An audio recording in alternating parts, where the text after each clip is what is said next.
विश्व हेपेटाइटिस दिवस के अवसर पर अवंती सुपर स्पेशलिटी हॉस्पिटल द्वारा 1 महीने का शिविर आयोजित किया जा रहा है। Avanti super speciality hospital Nanakheda में 1 महीने का हेपेटाइटिस चेकअप शिविर लगाया गया है। यह शिविर 28 जुलाई से 28 अगस्त तक रहेगा। यहाँ पर आप मात्र 500 रुपये में जांच और टीकाकरण करा सकते हैं। अवंती सुपर स्पेशलिटी हॉस्पिटल के डॉक्टर दानिश ने हेपेटाइटिस के बारे में खास चर्चा में बताया कि हेपेटाइटिस के प्रति जागरूकता रखने और टीकाकरण पर जोर देना चाहिए।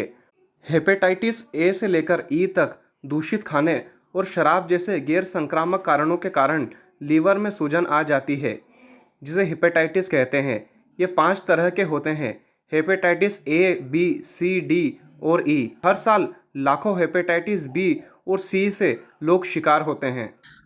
नमस्कार, मैं doctor Danish Avanti super speciality hospital की तरफ से इस वर्ल्ड हेपेटाइटिस डे में हम लोगों ने वर्ल्ड हेपेटाइटिस वीक लॉन्च किया है, जिसमें हम आपसे चर्चा करेंगे हेपेटाइटिस और उसके रिलेटेड जो भी वायरसेस हैं उनके बारे में, और उनसे क्या होता है, उनसे कैसे प्रिवेंशन होना चाहिए, उनका ट्रीटमेंट क्या देना है। तो सबसे पहले मैं आपसे बात करूं कि हेपेटाइटिस एक्चुअली है क्या। एक ब्रीफ इंट्रोडक्शन जिससे आप लोगों को समझ में आए कि हेपेटाइटिस और हेपेटाइटिस के वायरसेस एक्चुअली होते क्या है।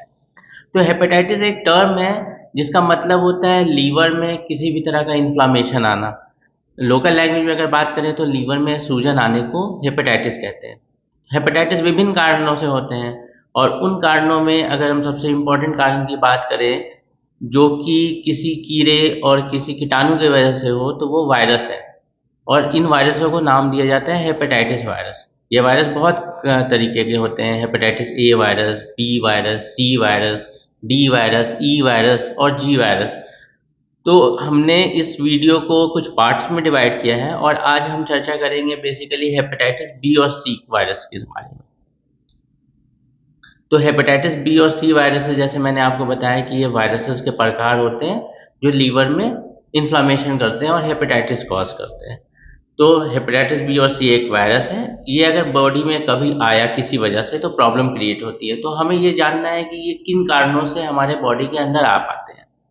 तो किसी भी तरह शरीर से कोई भी खून हो, कोई भी पानी रिश्ता हो, वो चीज़ें वायरस को बॉडी में सर्कुलेट कराते हैं।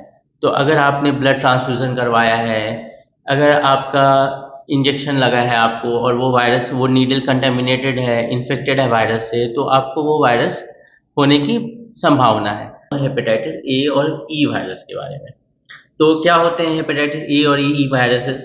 ये वायरसेस के एक नाम है जो कि शरीर में, लीवर में डैमेज क्रिएट करते हैं और पीलिया उत्पन्न करते हैं।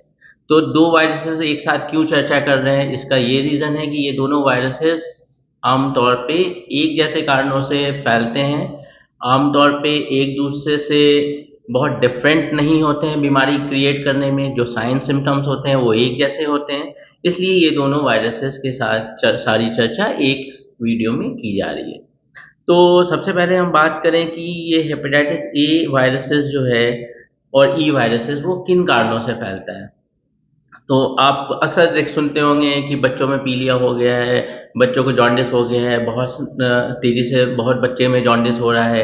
एक कानपुर का इंसिडेंस है, 1970-80 के दशक में बहुत सारे लोग जॉन्डिस से पीड़ित हो गए थे। तो ये जो एपिडेमिक के तौर पे जॉन्डिस हो रही है, बच्चों में जॉन्डिस हो रही है, कुछ जॉन्डिस होती है अपने आप ठीक हो जाती है, ये सारी जो जॉन्डिस होती है वो हेपेटाइटिस ए और ई से रिलेटेड जॉन्डिस होती है। तो ये जो जॉन्डिस होती है ये नॉर्मली होने का कारण होता है खान-पान, पानी जो कि इन्फेक्टेड है। अगर कोई वाटर सप्लाई इन्फेक्टेड है, खाना इन्फेक्टेड है वायरसेस से, तो ये वायरसेस एक दूसरे से फैलते हैं। इसको फैलने का जो मेडिकल टर्म कहते हैं उसको कहते हैं फीकल ओरल रूट। मीन्स कि जो शरीर से सिक्रीशन निकल रहा है वो किसी तरह वो कंटेमिनेट हो जाए, चाहे वो खान-पान जैसे पेड़-पौधों से कंटेमिनेट हो जाए, किसी खाने की चीज़ों से कंटेमिनेट इन्फेक्टेड हो जाए, या हाथ में इन्फेक्शन लगा हुआ है। तो ये सब कारणों से क्या होता है, आप वायरस को बॉडी में ले लेते हो और वो वायरस बॉडी में जाके लीवर को